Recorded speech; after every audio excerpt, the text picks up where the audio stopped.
o que você está fazendo. Eu perguntava pra mim. Seu pulmão tá encolhendo e você não tá nem aí. Você precisa parar. Está ficando sem ar, né? Sua cabeça não aguenta mais, seu coração quase parou. Seu pulso treme, seu corpo sente dor, velho. Acordava na marisia, na abstinência, querendo ir pro centro pra fumar, pra botar a boca na lata e começar tudo de novo, aquele terror. Que aí eu precisava parar, sabia? Precisava parar. Com aquele diabo da lata que a cada dia ela tava me matando, velho. Sabe? Aí eu sentava e falava o quê? Olha o que você está fazendo, meu irmão. Olha o que você está fazendo. Né? Aí eu falava, ei, você que tá com esse cachimbo grilado, preste bem atenção no que eu vou te dizer. Só quem morou na rua é quem pode contar pra você. Se você chegou na rua agora, pegue sua mochila, saia fora, volte pra casa, que a rua não é mole. A gente não pode tornar invisíveis as pessoas que fizeram essa escola acontecer, porque aí a gente está cometendo a mesma injustiça que sempre cometeram com os nossos alunos, a invisibilidade. Não podemos deixar o legado histórico da MM Park morrer. Educar, aprender e ensinar é um ato que a gente faz coletivamente. Tem um poema da Cora Coralina que ela fala isso. Todas as vezes que eu ensino, eu também aprendo, e todas as vezes que eu aprendo, eu também ensino. É apenas importante, e essa escola faz isso, Neguinha, é reconhecer que todo mundo tem um saber. Todo mundo tem um saber. Todo mundo tem um saber e esse saber precisa ser considerado. Mas, enfim, a gente pode se olhar no espelho e dizer, como eu, só tem eu na Terra. E como eu, só tem eu, mas eu tenho que ter os mesmos direitos de todas as pessoas e nascer na liberdade. A minha relação com educação tem a ver com o que eu vivi, né? Com a minha infância, com a minha vida na roça com a minha avó. A minha avó Alice. Ela colocava todos numa salinha muito pequena, a gente sentava no chão mesmo. E tínhamos um primo mais velho, que ele era mais adiantado do que a gente, e ele ficava lendo e mandando a gente corrigir. Mas aí no final ela virava e falava assim: agora todo mundo vai olhar o que fez para ver se está certo, eu acho que tem alguma coisa errada. E a gente às vezes fazia com muita pressa para ir brincar, e eu pelo menos ficava com a consciência pesada de que eu realmente tinha feito correndo para ir brincar. Eu voltava rapidinho para apagar e fazer direitinho. Porque na minha cabeça, a minha avó sabia que eu tinha feito errado. Quando eu fui fazer a 5ª série, tinha que fazer o exame de admissão. Ainda passei pelo exame de admissão. Por quê? A escola era de todos, mas não era para todos, né? Então, a escola pública não era para todos. A oferta de vagas não era suficiente para a demanda. Então, eu me submeti ao exame de admissão, passei e fui estudar. Meu pai alugou uma casa na cidade, mesmo sem condição, e nós fomos estudar. Eu fui um aluno negro, pobre, de periferia, né, que por razões, sei lá, espirituais, eu acredito que por razões espirituais, eu tive a oportunidade de ter contato com pessoas que sempre me incentivaram a estudar, né? Ou seja, o caminho é esse, me indicaram o caminho, me mostraram esse caminho, né? E em razão disso, eu caí dentro de uma faculdade. Minha mãe foi embora e deixou meu pai com a gente, né? Porque meu pai judiava muito da minha mãe. E o que aconteceu foi que aí a gente não aceitava, meu pai botou a gente dentro do carro, levou pra casa de nossa avó. Então a gente não era tratado igual a gente era tratado com a mãe, com o papai. A gente foi pra roça, pra nossa avó. Então lá, a gente não sabia que aquilo era pra educar a gente, né? Chicote, né? Pra educar. Que naquela época a educação era desse jeito, né? Então aí hoje eu percebo que minha avó queria o bem da gente. Você entendeu? Tipo assim, eu saí de casa por causa de minha mãe, de minha avó. Não, eu saí porque eu quis, porque meu objetivo era não apanhar a minha avó. Então fugia. Então nessas fugidinhas eu acostumei na rua.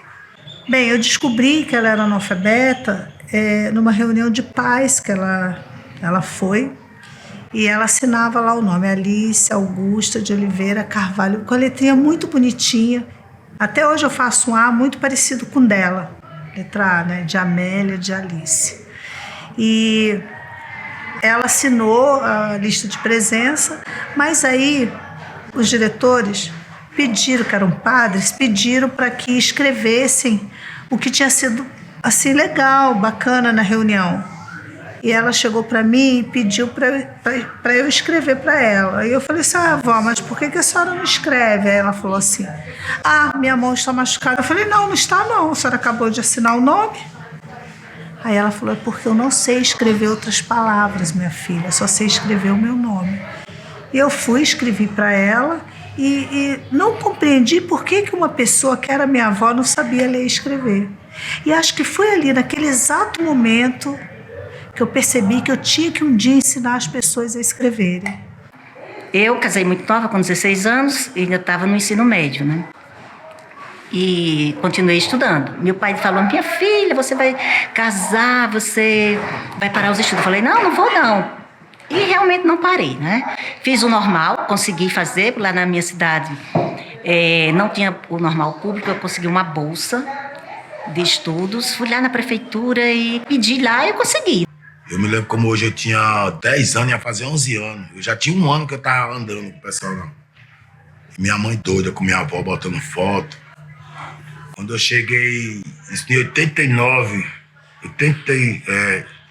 86, 87, 88, foi quando eu voltei para minha cidade de origem e não acostumei mais lá. Não acostumei mais ficar em casa. Então peguei um destino pro lado de Brasília, a primeira vez, em 89. O DF é maravilhoso, você tem que conhecer o plano piloto. O DF é maravilhoso, você precisa conhecer 50 anos do plano piloto. Vai conhecer a Catedral Esplanada do Ministério Conjunto Nacional. Vai conhecer a Catedral Esplanada do Ministério Conjunto Nacional.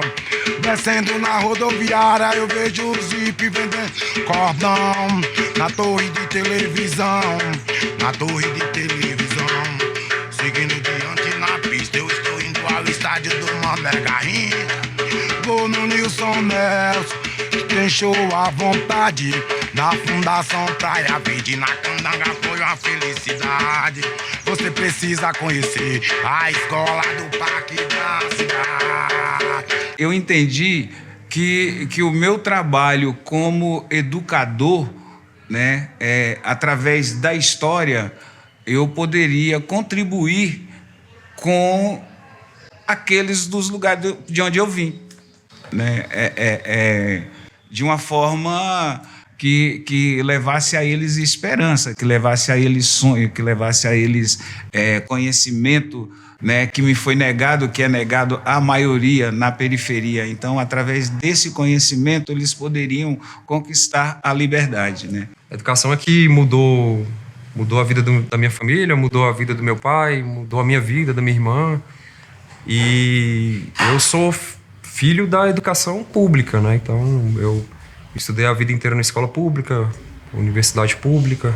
Estou agora num trabalho público. Então, assim, eu também costumo falar para os meninos, né? Para os alunos, que muitas vezes eles acham que as coisas estão muito distantes. Então eu cito o meu próprio exemplo para dizer para eles que as coisas elas são acessíveis. Não é fácil, mas é acessível. Eu parei de estudar na 4ª série. Só que durante o tempo que eu fiquei preso, eu li muito livro. Então eu creio que a leitura vale mais do que um ano de escola.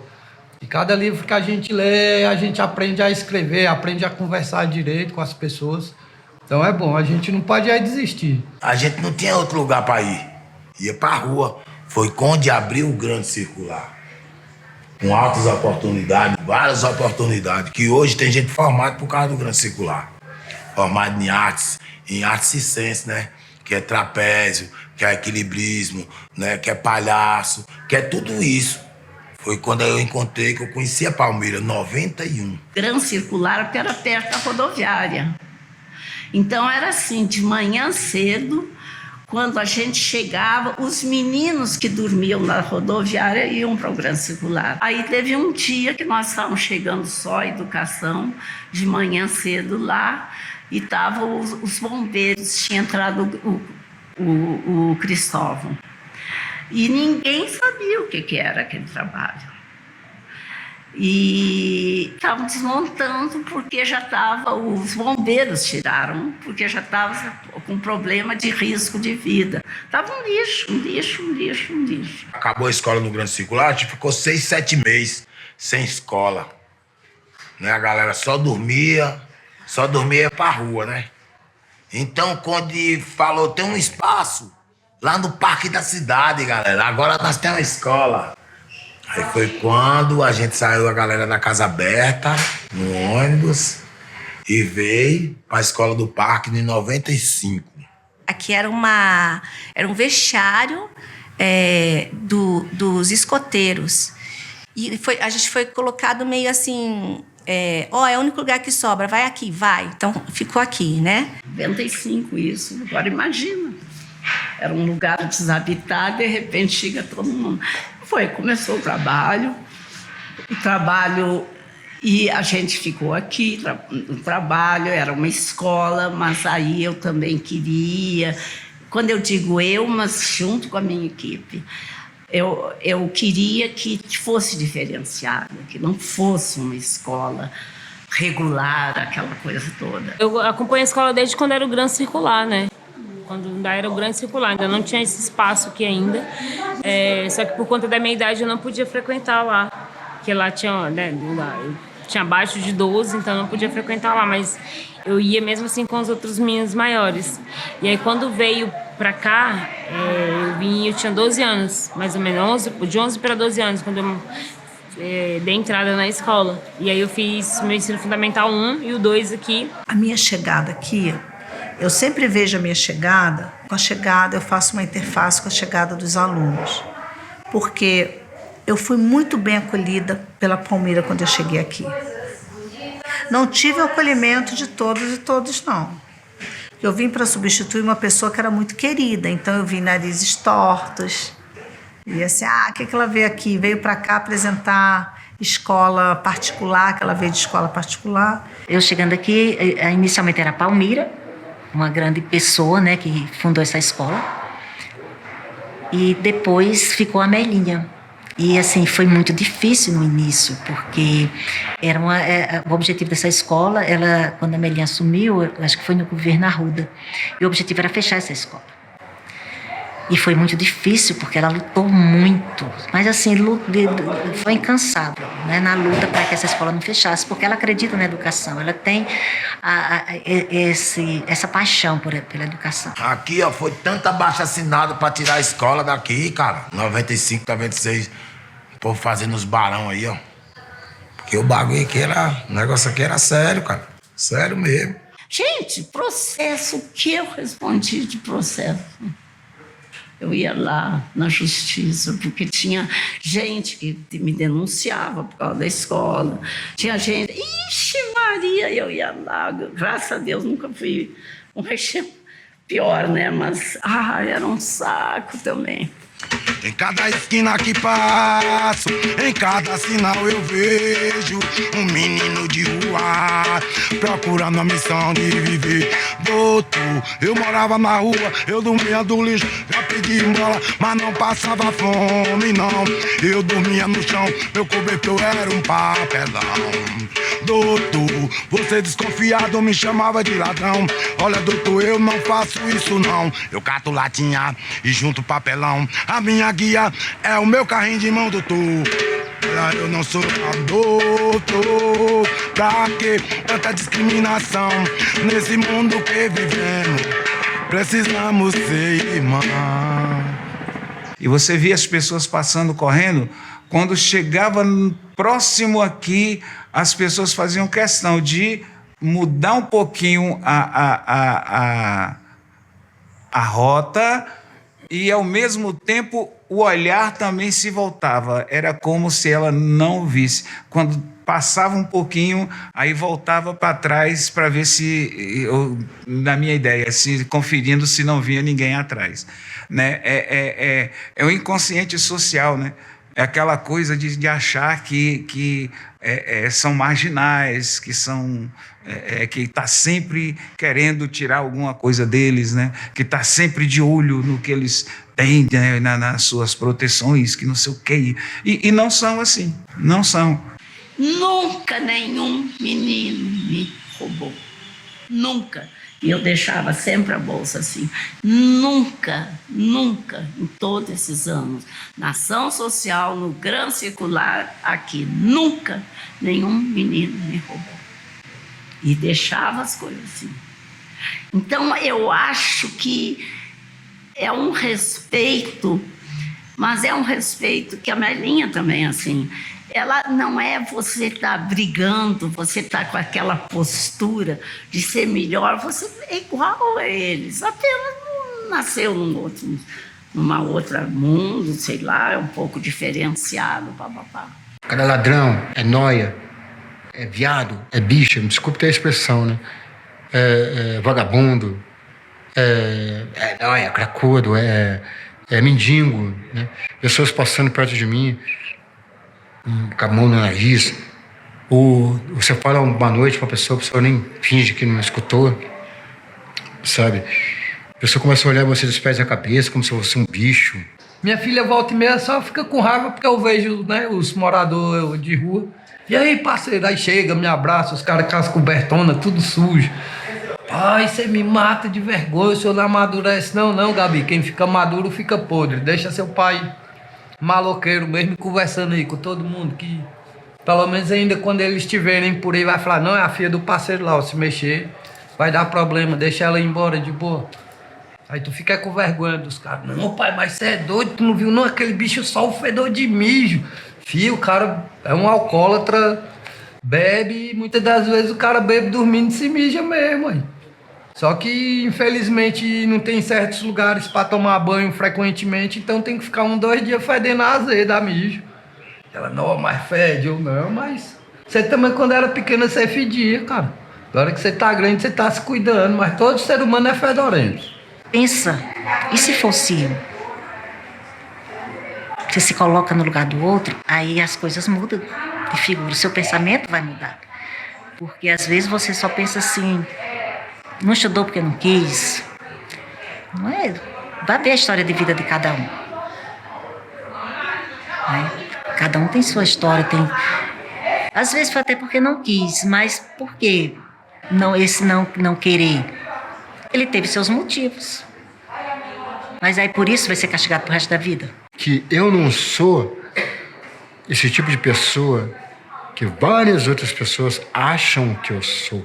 Porque eu não posso julgar o livro pela capa. Eu tenho que saber o nome desse livro. Meu nome é Ricardo.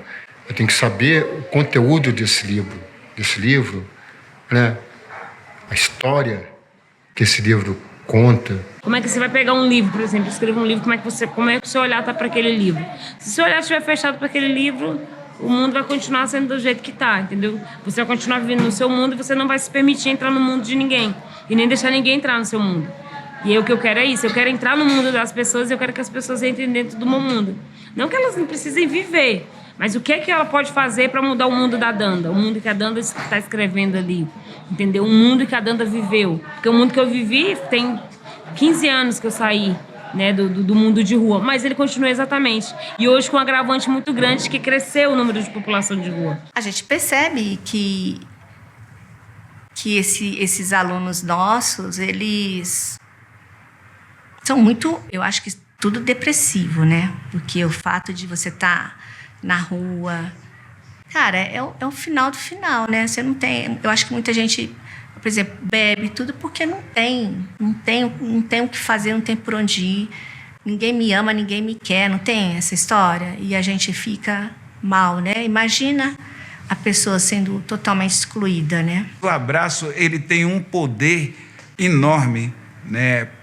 E para uma pessoa que passou a noite na rua, o final de semana na rua sendo ignorado, sendo evitado, sendo tratado como sobra, como lixo, como pessoa que não se quer por perto. Uma pessoa dessa receber um abraço de um outro ser humano, eu acho que tem uma marca muito grande. Ela precisa perceber que ela pode estar em outros lugares.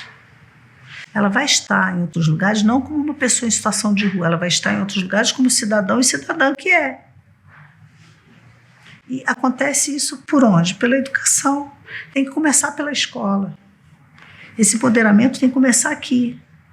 Fala assim, é muita viagem. Não é viagem não, porque essa pessoa ela não pode viver só o universo da escola. A escola tem que ser significativa para ela chegar ali no comércio, ela poder se dirigir a alguém, poder conversar com alguém e a pessoa, quando der uma resposta mal criada, ela poder sair de cena, conseguir dialogar. Não adianta a gente falar de diálogo dentro da unidade escolar. A gente dizer, aquele aluno é bom. Aquele aluno é bom porque, de repente, ele está dentro das convenções sociais de uma escola. O aluno vai mostrar todo o conhecimento que ele adquiriu, não é dentro da unidade escolar, é lá fora. Eu não posso falar na linguagem da rua, quando vou entrar numa padaria. Com licença, por favor, eu queria 1 litro de leite. Por favor, eu queria 3 pães, né? O negócio sentar, aí, mano, dá, se fosse na língua da rua. Mano, dá 1 litro de leite aí pra mim, falou. Aí, dá 3 pão aí pra mim, aí.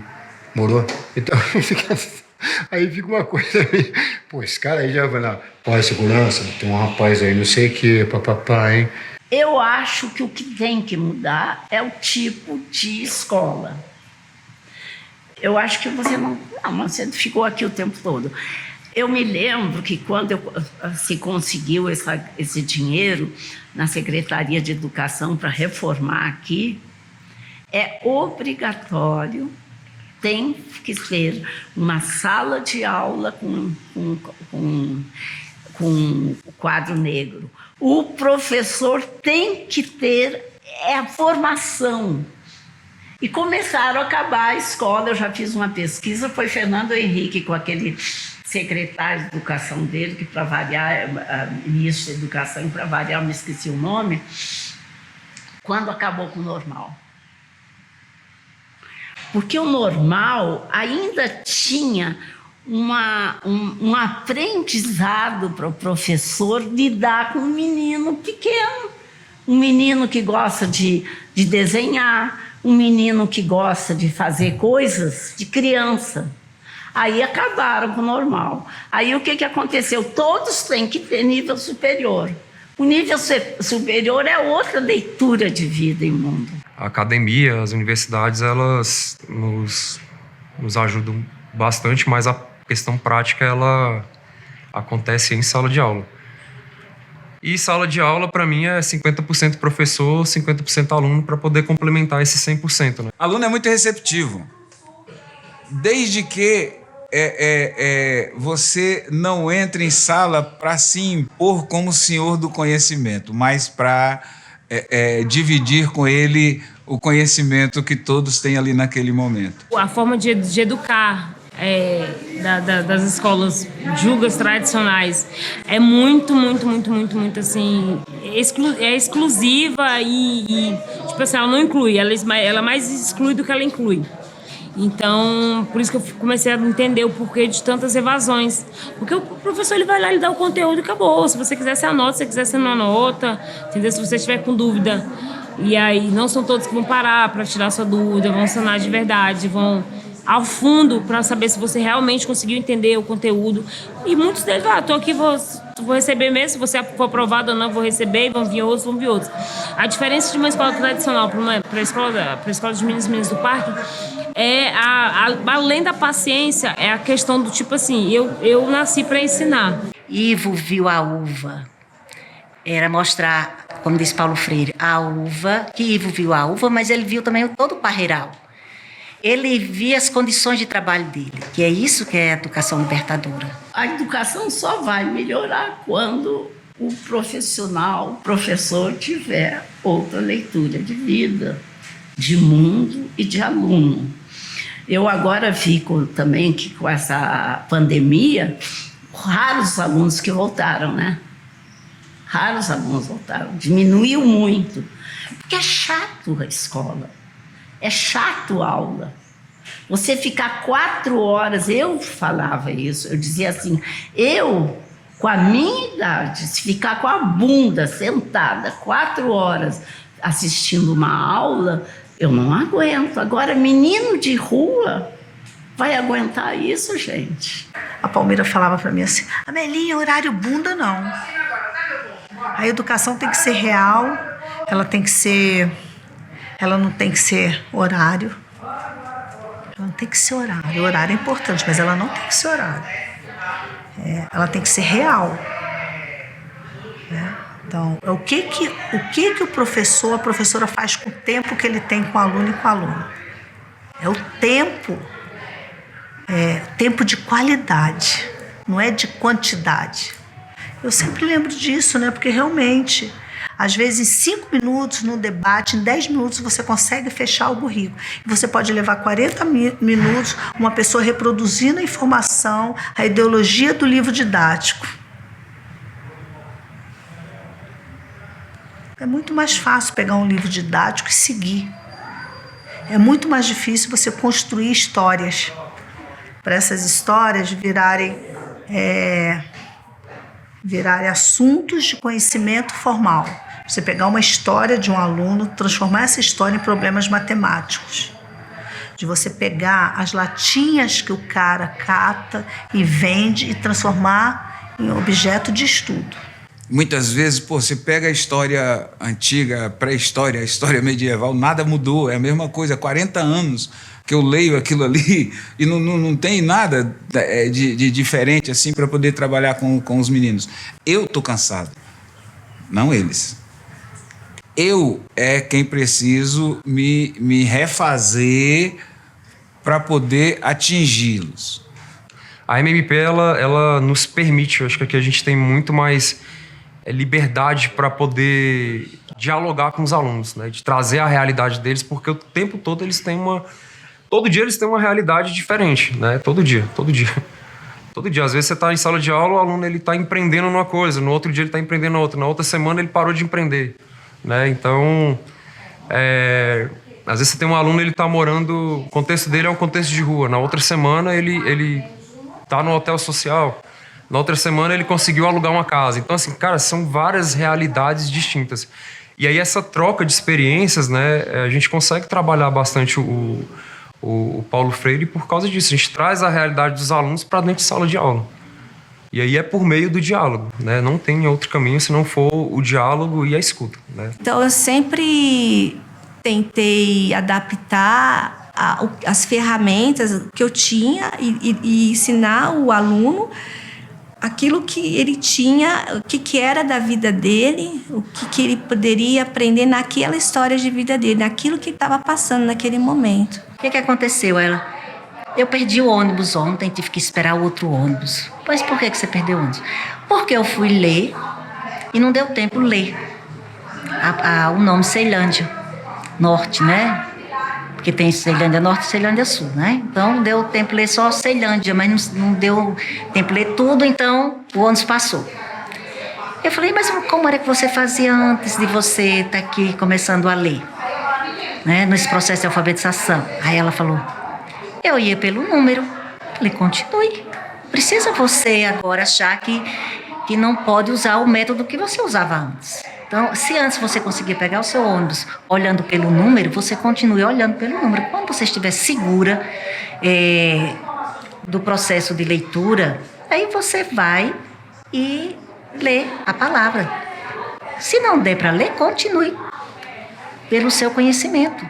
Então, esse conhecimento não pode ser jogado fora. Cada época, a gente fazia um trabalho diferente, né? A gente percebia o que o aluno precisava, né, naquele momento, o que estava se falando mais, e em cima daquilo eu ia criando as atividades, explorando aquelas atividades, para que eles ficassem assim aprendesse mais tudo e de uma forma dentro daquilo que eles estavam vivendo naquele momento. E eu conquistei essa liberdade, a liberdade do ir e vir, a liberdade do meu lugar de fala, né? De poder usufruir do meu lugar de fala. Essa liberdade, ela veio a partir da compreensão, né, que Paulo Freire me deu, que eu só vou ser livre a partir do momento que eu me apropriar do conhecimento. Né? Eu me apropriando do conhecimento e aprendendo a lidar com esse conhecimento, eu estou livre. Fácil você decorar alguma coisa, depois você esquece. Agora, o que você cria junto fica gravado em você. Você não esquece mais, porque começa a fazer parte da tua história. Nós, de alguma forma, conseguimos fazer um trabalho que era o que ele queria que houvesse. Nós, aqui, um grupo de pessoas e muita coisa contra, e agora com a Melinha. É a forma de ver a leitura do aprendizado, a leitura do que é educação. A leitura, é uma outra leitura de educação, que faz com que as pessoas tenham voz. E a educação, hoje em dia, o aluno não pode ter voz. O aluno tem que escutar o professor falar. Estou, assim, usando da minha mente como a minha maior arma. Então, se eu estou tendo a inteligência para me livrar desses problemas na sabedoria, eu acho que meus dias serão prósperos. A partir do momento que eu comecei a querer, as portas começaram a se abrir, né? Tive um outro leque de vida, né? Uma outra visão das coisas que estavam acontecendo ao meu redor. 2 mais 2 é 4, né? 2 vezes 3, 6. Por que 2 vezes 3 não pode ser 2 mais 2 mais 2? Por que não pode ser 3 2 vezes? Por que tem que ser da forma que eu, professora, quero que seja? No momento que um aluno ele descobre uma forma de dar a resposta e essa resposta é compatível com a resposta que tem que ser, ali o conhecimento se fez. Não tem que ser no modelo que nós, educadores, queremos.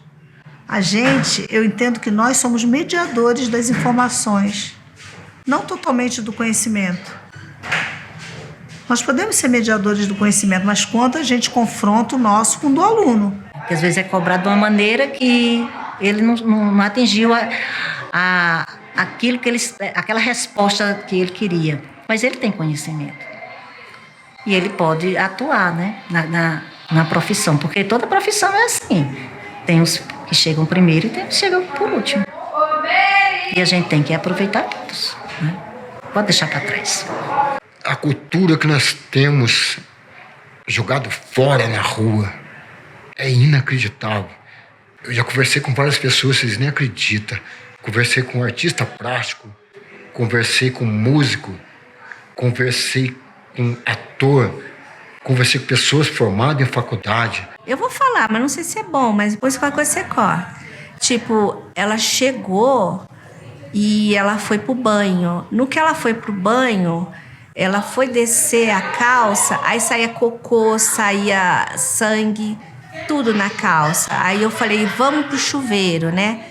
Mas assim, o que acontecia? Elas na rua não tem como ter higiene. Hoje não, hoje acho capaz que já tem banheiro público, tudo. Isso que eu tô te falando é coisa de 20, 30 anos atrás, né? Mas assim, não tinha nada dessa coisa de se arrumar, de se perfumar. E aqui a gente fazia muito isso, sabe? A gente estimulava muito esse lado. Então era muito bacana você ver a menina quando chegava na escola e depois de um tempo como ela estava aqui. Era muito diferente. O colégio está sendo uma das coisas fundamentais para que eu venha me valorizar mais. Porque aqui é um lugar onde a gente é reconhecido pelo que faz. A gente não é tratado com indiferença. Todos nós somos iguais para os professores. Então é isso aí que faz com que a gente se valorize também. Porque a oportunidade eles dão para todos. Grandes coisas que eu sei hoje, que eu faço hoje da minha vida, que eu tento repassar pro meu filho, eu tirei daqui, da escola. Não fui uma das melhores alunas, longe de ser uma das melhores alunas. Mas todas as oportunidades que eu tive, que a escola me disponibilizou, eu tentei abraçar ao máximo. Eu, como professor, minha missão é fazer com que esses meninos eles mudem de vida completamente, que eles tenham uma casa, que eles tenham um carro, que eles consigam enxergar que existem milhões de profissões, né, que eles consigam entender que cada um tem uma vocação, que eles consigam descobrir de fato o que eles querem fazer na vida deles e que eles tenham o máximo de dignidade e cidadania que a gente tem, né? A gente não faz o presente sem o passado. A gente não vai construir um futuro sem o presente. Então a gente pega esse passado, tudo que foi bom, a gente aqui neste presente, a gente aperfeiçoa já pensando lá no futuro. Né? Eu acho que essa mistura entre o que já existe, que não pode ser desconsiderado, o que já existe nunca deve ser desconsiderado. E de que maneira que eu trago isso que já existe para agora? Não é desqualificar o que existe, é aperfeiçoar o que existe, que vai dar um resultado futuro. O que realmente você deseja enquanto educador e educadora? É que um estudante acerte todas as atividades que você pede para ele fazer ou que ele compreenda metade das atividades que você deu para ele. Acho que é diálogo, é conversa, é olho no olho, é a gente sendo honesto, né? A gente sendo honesto. Não é uma honestidade besta de ficar mostrando contra-cheque para aluno. Não é essa honestidade, não. É você ser honesto de onde você veio, quem você é, da sua história, de você não ficar chorando pitanga, mas falar assim, olha, você não é o único. Eu também já passei por isso e eu superei. Você também pode superar. Né? Então vem comigo, que a gente supera juntos. Né? Eu posso lhe ajudar a uma caminhada, daqui a pouco outro vem e lhe ajuda na caminhada. Escola é isso, é uma corrida de bastão, né? A gente vai passando até que a gente chegue a algum ponto. A minha história na rua foi uma história, não só a minha, de muita gente. Uma história que foi roubada, cara. Que hoje eu não conheço assim, poucas pessoas, poucos de mim que tá aqui pra contar essa história pra vocês. Porque muitos morreu, muitos tá preso, muitos estão ainda lá na rua, desdentados, não tem mais dente, tudo escapelado, cachaça, no álcool, você entendeu? Então, o que é que eu falo pra você? A escola, hoje em dia, eu voltei a estudar de novo. Porque eu acho que a escola, ela tem isso pra me oferecer, o que eu não tinha lá, o que eu não quis no passado, hoje eu quero. Porque eu sei que eu perdi muita coisa, mas eu ainda tô vivo, você entendeu? E ainda quero aprender muita coisa com a escola.